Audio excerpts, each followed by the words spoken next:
Welcome back.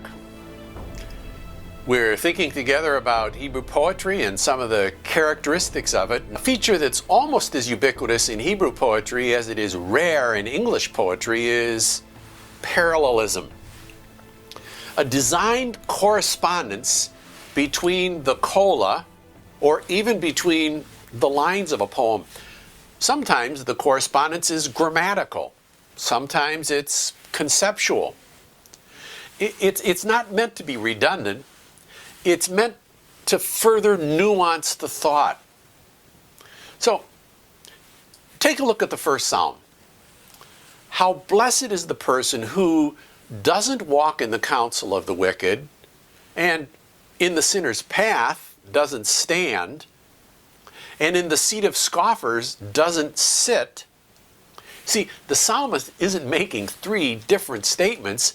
He's nuancing a description of a blessed person. But let's look at Psalm 1 verse 4. What does that correspond to? Right. It's the antithesis of verse 1. So here the parallelism is turned on its head. It's the opposite. Look at the first couple of verses of Psalm 2. Do you see the correspondence? The parallelism? Nations in an uproar, peoples devising a vain thing, kings of the earth take their stand, rulers counsel together against Yahweh and against his Messiah.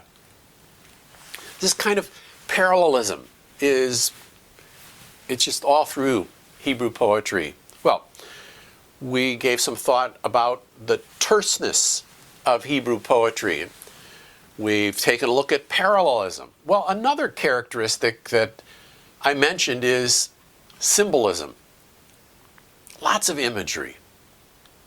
I'd love to have you get out your crayons and a piece of paper and read Psalm 104 and draw me a picture, but I guess we'll have to take a pass on the crayons. But seriously, take a look at the opening strophe of Psalm 104 and think, how many word pictures of God does the psalmist draw in those 4 verses? Take a look.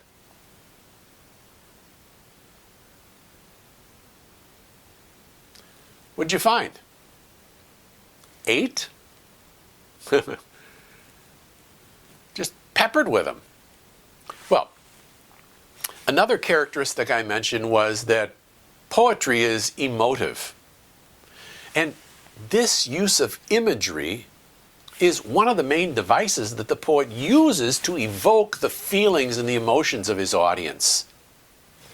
I think one of the challenges for 21st century readers in the West and probably elsewhere is our propensity to read our images into the author's composition.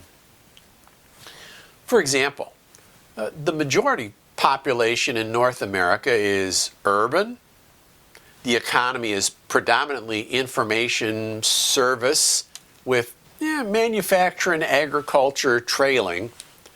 But the setting of the Bible is pastoral agrarian. I mean, there's a significant contrast between family structure in the 21st century in North America and in the first millennium or the second millennium in the ancient Near East. So, to illustrate, if you asked your congregation to close their eyes and envision green pastures and still waters, what would they describe? I put it to you that the vast majority of those folks would have no clue how far off base they are from the imagery of the author and the first audience of the 23rd Psalm. Because those folks live in a climate where they essentially have 2 seasons. The rainy season and a 5-month-long dry season. And they live in a land where arable land is really at a premium. and arable land is off limits to flocks and herds. So what does that mean if I'm a herdsman? It means I've got to take my flocks, my herds into the wilderness. And who in the Twin Cities or San Diego would consider having oil poured on their head and running down their beard as a treat, as it seems to be in Psalm 133 too? You see, with poetic imagery, I need to, one, identify what the image is aiming at. So, Yahweh is my rock. Well, Yahweh's the target, no? The rock is describing some aspect of the Lord himself. The second thing is I need to identify how the image works in the setting of the text, that is, in daily life in the ancient Near East, as opposed to 21st century North America. And then the third thing I need to work at is identifying what aspect of the image the author intends to fit what he's describing. And as I mentioned that, I just want to say you really should be aware of a couple pieces of bibliography.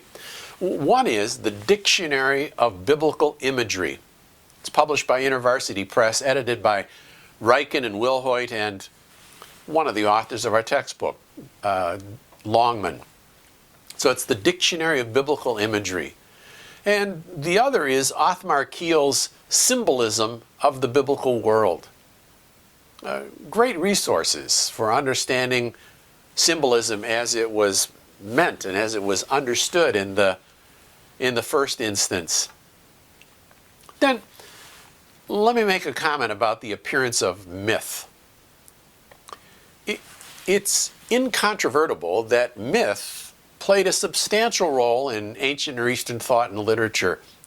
And the Hebrew Bible is set in the ancient Near East. So, what am I to make of the mythical sea monster Leviathan showing up in Psalm 74 and 104 and Job 41, Isaiah 27? Well, let me offer a, I hope, helpful piece of bibliography for the margin of your notes. And that's a book written by Luis Alonso Schökel. That's S-C-H-O with an umlaut, K-E-L, and it's called The Manual of Hebrew Poetics.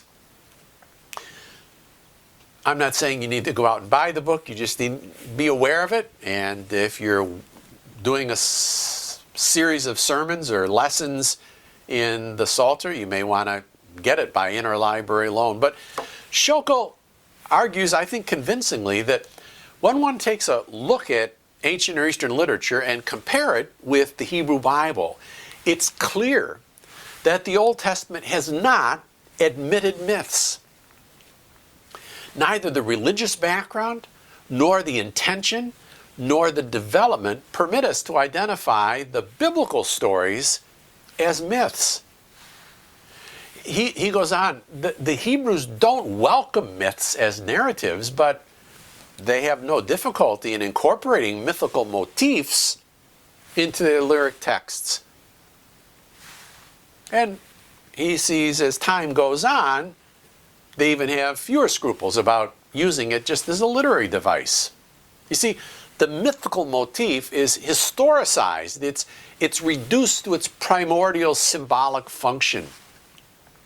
So, in the Bible, a very frequent motif is the struggle of God with chaos. Genesis 1, in the beginning God created the heavens and the earth, but the earth was without form, and it was void. It was shapeless, and it was empty. And God then imposes order on the world. So, Schökel uses the label mythopoeic, M-Y-T-H-O-P-O-E-I-C, mythopoeic imagery. And I think that's a convincing conclusion as to how the biblical writers use images from the surrounding culture. Think about it. We'll see you in a bit.